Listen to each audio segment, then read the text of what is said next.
So, Bernadette, you are a successful CEO of Advice Interactive Group, Hmm. which is an award winning digital agency listed by Inc. as one of the fastest growing businesses in the United States, I believe, for 3 years straight, right? Yes. Yep. Very excited about that and proud of it. Yeah. So, why don't you share with us that story a Hmm. little bit about your background, how you reached this, impressive point, and what does your business do? Okay. So it's a very interesting story, at least I think. We started off in 2010 as a digital agency, just doing websites for local plumbers and air conditioning repair company. And I always say I was so excited the day we got our very first client. It was a $750 website for a local plumber, and we were so excited about that. Oh, cool. But back then, it was a lot easier to help clients rank higher in the search engines, right? It was still fairly new and there wasn't Yeah. a lot of competition.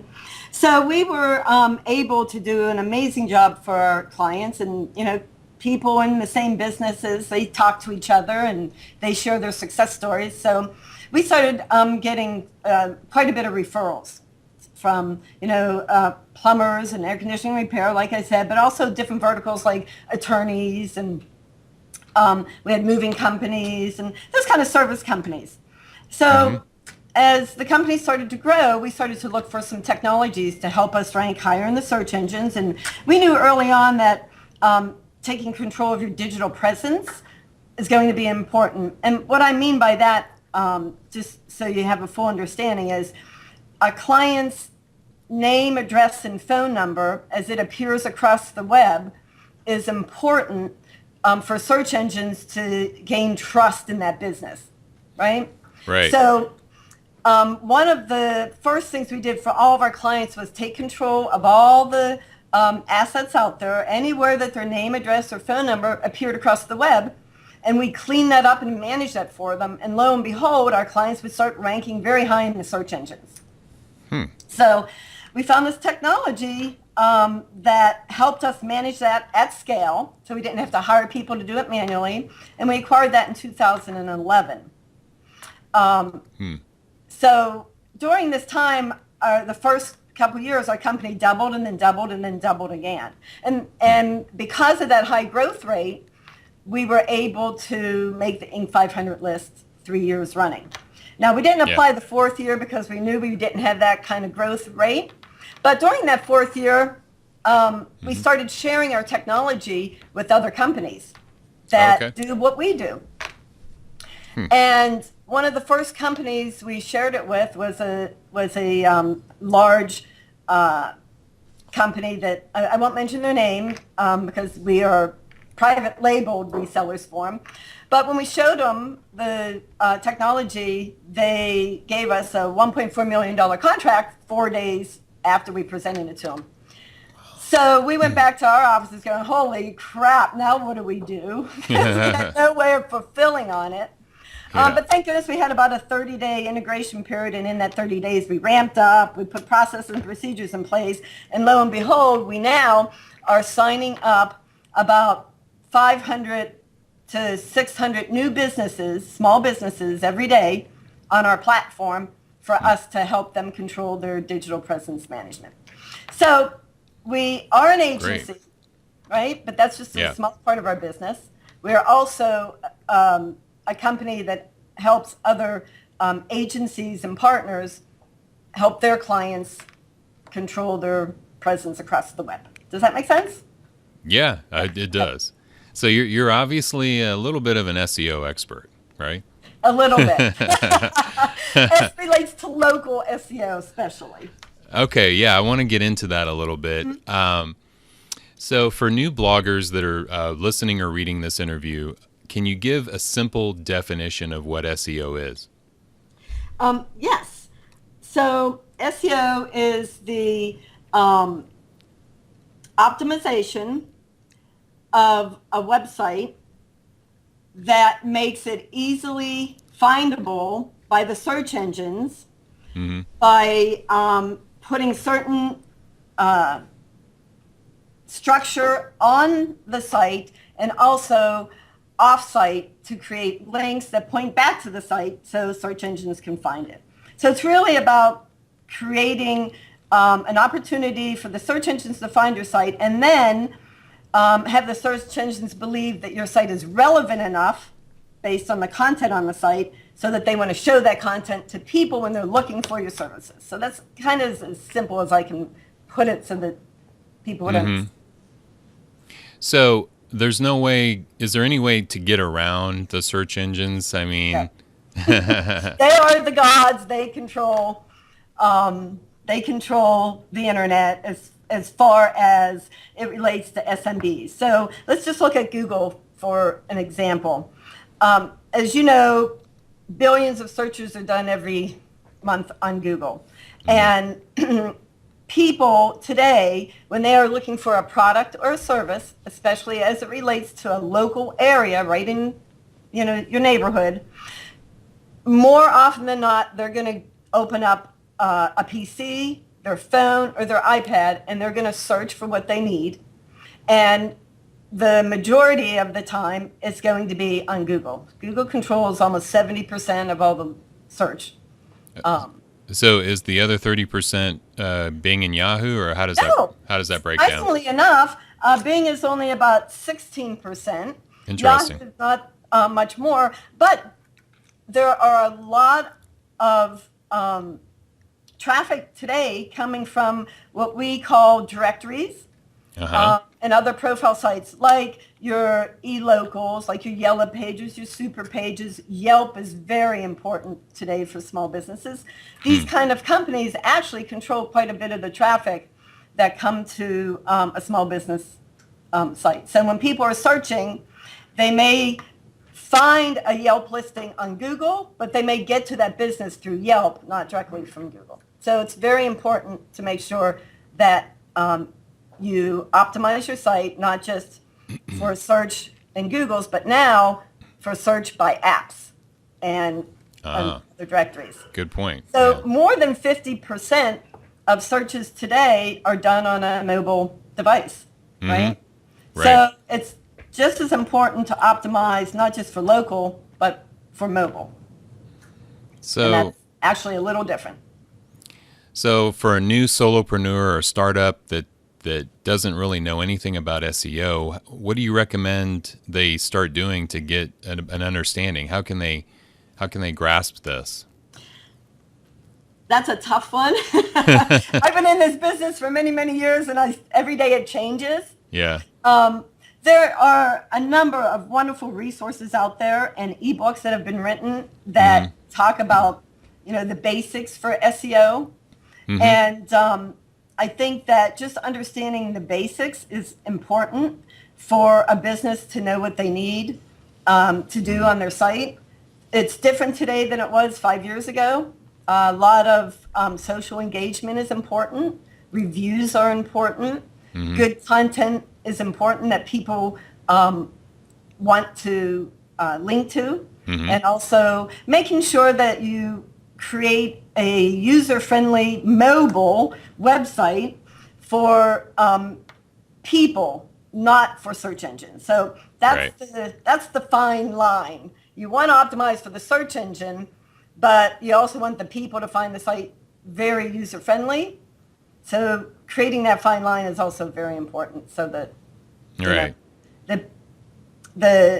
surprisingly enough, the search engine are so smart today that they will know that you've created a site for the search engine, not for the people, and you can be penalized. Wow. And the robots don't have credit cards, right? They do not. Yeah. Last thing you want is a penalty on your site. Yeah. Especially by Google, because it's very hard to overcome. Right. And you talk about getting educated. You have an ebook called Online Marketing for Local Businesses, A Beginner's Guide. Yes. Can you tell us how they can get, or how people can get a copy of? Yeah, there's a number of ways. Obviously, you can go to Advice Interactive Group, and it's on a resources page there. Okay. And you can just fill out some information. I think that it's either you just fill in your name and email address and we email it to you, or it may be a click to, you tweet and we give it to you. I'm not sure. Okay. We do it a number of different ways. But also we have a site called Rocks Digital. Uh-huh. And Rocks Digital is what we call our local SEO newspaper, right? There's a lot of information on there on tactics and things to do for local SEO, content strategies, and social. And you can also pull the book down from there. Awesome. Okay. So let's go ahead and touch on each of these key areas, Okay. the services that you provide. I'd just like to get your take on each one. All right. So let me mention the first one, and you just tell us a little bit about it. Okay. Keyword research. Yes. Very, very important today. So Why is that? Well, one of the reasons why we like to do keyword research for all of our clients is, one, it gives us a good view of what they are and are not ranking for, what the traffic is on certain keywords, so we can optimize for the ones that have most traffic. We can look at what their competitors are ranking for, so we want to make sure we're where their competitors are, right? Okay. And then after we define a good keyword set, it allows us to have a blueprint on the content that we're going to put on the site. Okay. Right? Because we want to have strong content around the keywords that are relevant to that business, so they receive the right type of traffic to their site, people that are actually interested in what their products or services are. Okay. So without that keyword research, you're just throwing darts at a wall and hoping something sticks. So I would say it's one of the most important things that an SMB or a blogger or anyone needs to do in order to have the right content on their site and attract the right traffic. Absolutely. Okay. What about? Before I go on, is there any keyword research tools you recommend right offhand? Yeah, there's a few of them out there. So some of the things we use, obviously, Google has a good keyword tool themselves, in their AdWords tool set. We use. God, what is the one that we use right now? I'm drawing a blank. SpyFu is a good one that we use. I have a team that does it, but I believe that SpyFu and the Google keyword tool are the two main ones right now. But there's quite a few of them out there. Yeah, really there is. good. I was just curious which ones you recommend. All right, well, let's go to competitive analysis. What is that, and how can a beginner, business owner, solopreneur, how can that benefit them? So many times we find with SMBs and small businesses, especially in verticals, it's very important for them to get links back to their site from relative industry sites other than theirs. So if you're a plumber, you may want a link from a company that sells plumbing supplies, or that's that is a directory that has articles on it about taking care of your home and that kind of stuff. Okay. So it's hard to find all those different types of sites out there, but if you do what we call competitive analysis, you're able to find, especially with your more successful competitors, it's very easy to find out where their sites are listed and where their backlinks are coming from. And then, so that again gives you a blueprint on what directories or sites or profiles to go to try to get a backlink from. So it kind of reduces the guesswork, right? And also helps you be where your competitors are. So if someone is searching for the same keywords that they would rank for, then you also show up. And then it also increases your visibility across the web by having these relative stronger links back to your site. So you never don't want to be where a competitor is unless he's on just a bad spammy site. And that's the other thing you got to be careful of. Right. You got to. If just because they're there also doesn't mean you need to be there. Right. And sometimes it takes somebody on the outside to advise us on that, right? Yes. So there's a number of criteria that we look at. We look at to make sure the page, the site has a strong page rank, strong domain authority, doesn't have a lot of ads on it, that they're picky about the content that they do, not just anybody can post anything. You know, there's a number of criteria that we look for before we'll approach a site and ask for a link back or be allowed to post on their site. Okay. Or, you know, work with them in any way. Yeah, I want to talk about content in a second, but let's first. One of my favorite topics. Yeah, me too. But let's touch on website architecture. What does that mean exactly? So very interestingly, just this past week, Google came out with some new guidelines for your website and content on the site. So they update it consistently, but it's very important to follow the guidelines that are put out by the search engines so you're not doing anything that's considered spammy so that you're not penalized. But good site architecture helps you funnel a visitor to where you want them to go, right? And the interlinking of a site, if you do strong architecture, helps the search engines find those products or services on your site almost like you're walking them through the site to get where you want it to go. And if they can find the products or services that someone's searching for easier than not, then there's an opportunity for them to show that result to the person looking for your site. So there's a lot of reasons why website architecture is really important.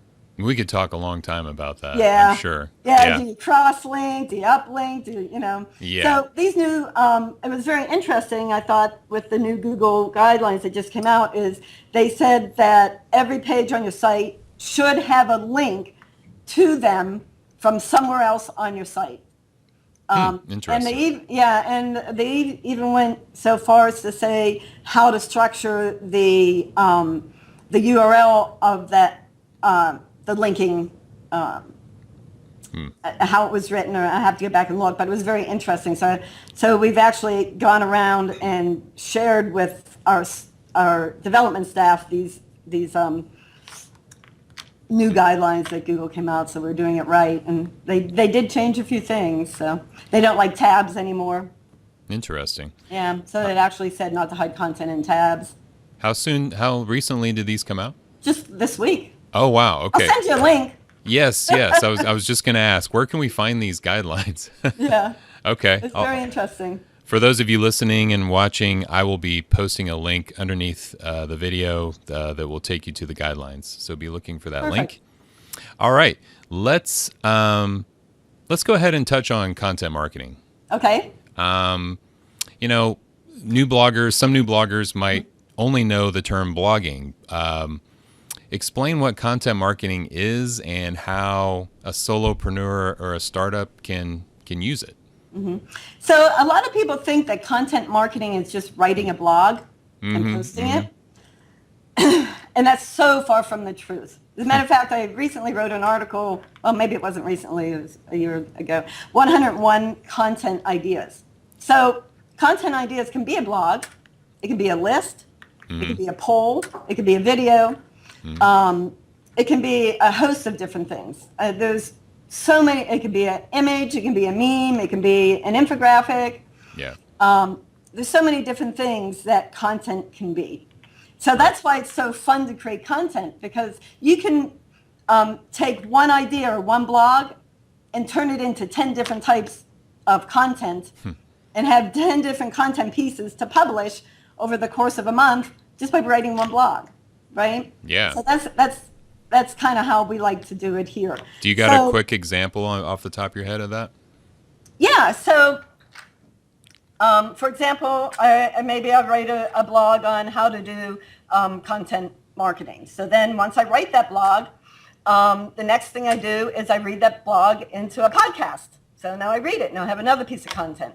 The next thing I do is I may make a SlideShare out of it and put some images in the blog, and then I post it on SlideShare. Now I have a link, another piece of content, but it's the same blog. It's just I'm just doing it in different ways. So then I may take it and break it down into tweetable little pieces of content, and then I'll tweet a piece of it out a couple times, over the course of that month with link backs back to the blog. So now I'm creating social media content links. So, and the list can go on and on. I may make, if it's an article that I may make a top 10 out of that article and post, these are the top 10 outtakes of this article, or the top 5 outtakes of this article, and then post that somewhere else and link back to the article. So there's so many different things that you can do in order to take one piece of content and turn it into 5 or 6, different contents. The other thing that is, I think is very important today, especially with everybody in a constantly connected mobile world, long content pieces are not always preferable. Where before we would write a blog and we want to have 1,000 words in the blog. Well, if you're on a cell phone, you don't want to scroll through 1,000 words. So you also should have a mobile content strategy where you have shorter bits of content that can be in form of, like I said, lists or smaller pieces where they're easier to find exactly what it is that you need. So we call them bit-sized pieces of content that are more geared towards mobile content reading. And surprisingly enough, especially with the millennials, more and more people are searching for content and solutions on these mobile devices, and they're looking for quick understandings of solutions. So that's where video, smaller pieces of content, and podcasts can actually be very powerful. Okay, so when it comes to word counts and on these bit-sized pieces, how many words are you talking about? 250 at the most. If you can put it in a list format, it's even better. Okay.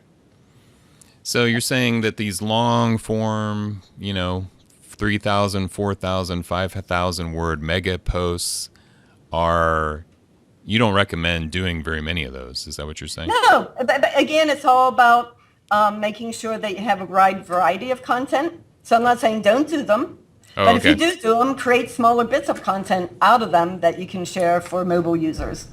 Always have a call to action if you can in your content. Right? Make sure there's good interlinking. Right? So if you're writing, I'll just give you an idea. So let's just say you're a plumber or an air conditioning repair person, right? A company, a person. And you're writing an article about something that maybe you sell Amana air conditioners. Right? So when you're writing content, make sure that you link to other strong relative sites so that you can get co-citations. So if you're writing about servicing an Amana air conditioner and you link to the Amana site with content on the site, now you've just told Google by putting those two keywords close together in a blog that what you're writing about is important to this Amana site. So links that go to Amana now may co-link to your blog and help you move up in the search engines. So when you're writing content, it's also about where you place the keywords and the links in your content for SEO. So since we're on the topic of links, what's your take on the Nofollow links? When should you use those? Google has some pretty strict guidelines on Nofollow links. So a lot of the times, especially if you're doing promotional content, you just got to look to see what those guidelines are and just follow them. That doesn't mean there's no benefit from a Nofollow link. There's still benefit. So just make sure you do what the search engines want you to do when it comes to the Nofollow, and you will still get benefit from them. Okay. You obviously think that social media is an important part of this. I do. You talk about, or you offer the services of social media optimization. What does that mean? What is that all about? Well, there's a couple of things. So brands or businesses out there need to control their brand. And there are many social sites out there that you can post a profile on to enhance your brand. So for example, Facebook today is probably one of the second or third largest search engines, right? Mm-hmm. A lot of people are looking for products and services. They have the new location pages. They are very powerful for getting suggestions and referrals from, right? Yeah. And then just the social mentions coming back to your site and links back to your site also helps with search engine optimization. So ignoring social is not good now. Okay. It's very important to have strong social profiles. It's important to have social profile links coming back to your site. And it's also important to watch what people are saying about you on these social sites. So another strong ranking factor is reviews, and a lot of reviews are posted on these sites. Yes. So you want to make sure that you take care of your reputation. Don't ignore bad reviews. Okay. You want to be able to be proactive. There's a lot of cool tools out there that will help a small business be proactive. Okay. And help them get better reviews and help them manage negative reviews. Okay. Which is very important. Yeah, absolutely. How quickly should someone engage or respond on social media? I mean, is that important? Well, it's important because it shows that you're concerned with their negative review, right? That you want to be proactive and help them. And even if you can't resolve it, it still shows the ability that you're not ignoring it and trying to do what's best for the client. So we find that being as proactive as possible, as quickly as possible, allows us many times to turn negative reviewers into positive advocates. Do you think it's best to address those negative folks like openly in front of everyone, or should you personally, privately contact them? Both. So Both. If you can do it privately, start with that. Okay. Just by posting a comment, I'm sorry that you felt that this, the service you received wasn't appropriate for what you wanted, or whatever those words are. Would you please connect with me offline at this number, and let's see what we can do to resolve it. So if you can get them to do that, that's better. Then when you do resolve it, you obviously want to ask them to post the resolution and ask them if it's a really negative review, ask them to take it down if they can. But the worst thing you can do is just ignore it and not manage it. Okay, that's good to know. Don't be shy about asking them. Okay. And then video optimization, which is, video is one of the pillars of content that you can use. Becoming more and more important. Yeah. So how can a startup or a solopreneur use video optimization? So there's many ways that you can, and there's many sites out there you can submit your videos to. I think one of the things that I find most often when I'm looking at videos online is the fact that people think that just by posting a video they will come, right? But it's not as easy as that. There's a way you should name your video, right? Yeah. There is a way to put content in that video so that you get some relevant links back. So for example, when I go to look at a video on YouTube and I do not see the name, address, and phone number of that business, and I don't see a link back to their website or back to a relevant page on that site that video addresses, they've just lost out on a good opportunity to drive additional traffic and links back to them. Absolutely. Also, having the video content typed out so that it's transcribed is very important for keywords. Okay. And then the next thing we like to do is when we do post a video, also post a blog on our site about the same content that video is, and then embed that video into that blog. Right, like you mean have a transcript of the video. Yeah. Well, either a transcript or just write a blog. Oh, okay. Yeah, because the transcript's already up on the site, so you don't want duplicate content. You write a blog about the same service or product or whatever that is, and then as a reference or as a resource, you embed that blog into that blog. Oh, okay, I got you. And then don't forget to share it everywhere else. All the Right. other, there's many blogging sites, many video sites out there that you can upload that video to. Which one is the best video site? I'm still a big advocate of YouTube, Okay. but there are some good ones out there. I think that Vimeo is also another good one. Mm-hmm. But I think everyone's familiar with YouTube. Again, YouTube is another big search. Yeah. Yeah, I think it's the engine. second largest Yeah, search engine. Yeah. Yeah. So great videos are how-to videos. Mm-hmm. Okay. Everyone searches for how-tos. And again, I'm going to go back to the millennials. As they're growing up, their whole life is about how-to videos. I have Right. a teenager, and she knows so much about stuff that I've never learned growing up, like how to put on makeup, how to dress, how to, just so she's grown up learning everything online Yeah. using YouTube, doing how-to videos. Well, as she becomes an adult and she goes out in the world and she needs to learn things, Yeah. she's going to default to YouTube. It's amazing. It's crazy. So bloggers who don't take advantage of that, it's to their own detriment, right? Yep, absolutely. Cool. Well, Bernadette, you are referred to as the queen of local SEO by industry peers. So let's talk about local SEO. Yes. What if someone wants to use their blog to draw in local customers? For example, a coffee shop or a dog grooming business. What are some SEO tactics that can help these online businesses get ranked highly in search engines so that more local people will come to their service? Yep. So there's a real magic behind blogging for local. So a lot of the tactics is creating content that tells a story about that neighborhood or where you want to rank for. So I always tell people when they're blogging for local is blog about current events in your neighborhood. Okay. Blog about festivals or things that are going on. If you're a doctor, there's local health fairs, Yeah. right? Blog about local news.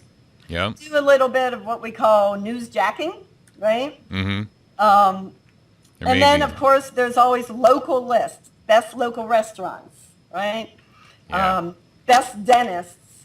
And I have this little tool that I use. It's kind of fun, but it gives you ideas like 10 foods or 10 restaurants in Dallas that will help you stay away from the dentist. I don't know, something like that. So we try to make some very clickable assets that have local intent, and we post those on the blog. So lists are local lists are very good. The other thing is, and also before you go on, so no matter what the niche is or the business, you can somehow relate your business to those topics all the time. I've never found a business or vertical that I can't relate to local content. Okay. I challenge anyone to give me one that we can. But okay, well that's good to know. Yeah. So, and then also again, link to on your if you want to rank locally and you're a plumber, link to the local city water site. Link to your some of the other resources locally that will give you some good co-citations. So don't be afraid to even link to competitors in your space. Oh, okay. Write a blog about the top 5 influential plumbers in your neighborhood, or the top 10 attorneys that are in a personal injury in the local area. And you'll be surprised how much traffic you'll get when someone types in top personal injury attorneys in Dallas, and you just happen to have a blog on your site that lists the top attorneys in Dallas. But, of course, that whole blog is written about your services and why you're the best, right? Interesting. Yeah. So You just mentioned a tool that you use to get ideas. Is that right? Yeah, this is kind of just a little internal tool that we built. So it's almost like a random thing where it says, picks a number and then a word like best, most, happiest, and then an industry, and then a city, and then a current event, or like restaurants or whatever. So we actually can scramble it and come up with some pretty cool titles. Yeah. For local content. Right. And then we can rewrite the blog from there. Is that available for everybody, or?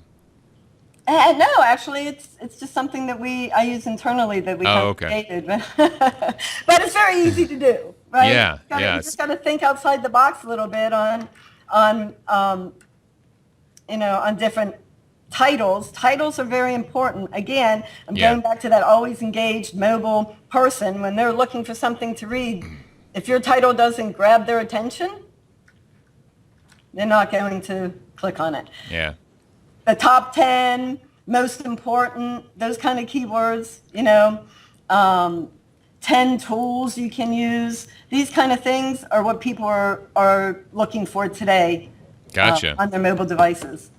Yeah, I have a blog post ideas generator on my website. So there you go. Yeah, and I may use it. Okay. Check it out. I'll send you a link. Wow, there's a thunderstorm going on. I don't know if you can hear that. So in your spare time, kind of want to get off topic for a little bit. You and your husband advocate for brain injury awareness, and I wanted to give you a moment to share what that's all about. I'd love to. So back in 2011, my son, who was living in Florida at the time, he was 26, he was in a car accident, and he was ejected from the car. He landed about 40 feet away, and he landed on his head. Oh, wow. And he basically was barely alive by the time they got him into the hospital. Thank goodness we had a very progressive doctor in the emergency room who immediately removed about half of his skull to let the brain swell up. And he was in intensive care and in the hospital for almost a year, learning how to eat again, walk again, breathe on his own again. And it was a very, very dark time and scary time. One of the things that came out of this is while we were going through this very dark time, people started reaching out to us on social media, right? Telling us stories like, well, our son was in a car accident and, 5 years ago, but he's getting married next month, or our daughter was in a car accident and, or fell from a building or whatever it was. And, she's going back to school. And so these little tidbits and words of wisdom, they came to us via social media, through our Facebook page, where we talked about Mike, kind of got us through those dark times and kind of made us think, well, look, if they can do it, he can do it, right? So we really pushed, and when they told us about 3 days into his accident that we should probably consider just letting him go, a lot of those stories that we heard of on social media kind of made us really stop and think, no. So later on, a year after his recovery, we actually launched a site called Trimunity. And Trimunity is a community of people trying to overcome life's unexpected, which could be a brain injury. And what people don't know is a brain injury happens every 16 seconds here in America. It's more prevalent than all the cancers put together. There's more brain injuries every year. But it's called the silent disease because it can happen from a shaken baby to someone falling off their bike, to an elderly person having a stroke, to car accidents, to so many different things. Football injuries, right, cause traumatic brain injury. But we're happy to say that this site now has over 20,000 people on it actively. All of them have been touched by traumatic brain injury. They share their story with each other. It's a major online support system for some of them, right? Yeah. And my son now he's recovered fairly enough to actually move into his own apartment just this year for the first time since his accident 5 years ago, and he's able to take care of himself. Wow. He has trouble walking still, and trouble with his left side, and his short-term memory is isn't very good. He may forget if he had lunch today, but other than that, he's doing well, and we support and help anyone we can when it comes to others that have suffered this terrible disease. Well, I wanted to make sure you got the word out on that, and I just think I appreciate that. I really do. So go to Trimunity, check it out. Almost everybody knows somebody with a traumatic brain injury today. Yeah, absolutely. Thank you. Great. And so going back to this, I got one last question. Basically, when it comes to the future of online, marketing and blogging, content marketing, SEO, what are some trends coming down the pike that you see that maybe new people are not aware of that are coming? I was wondering if you could share anything.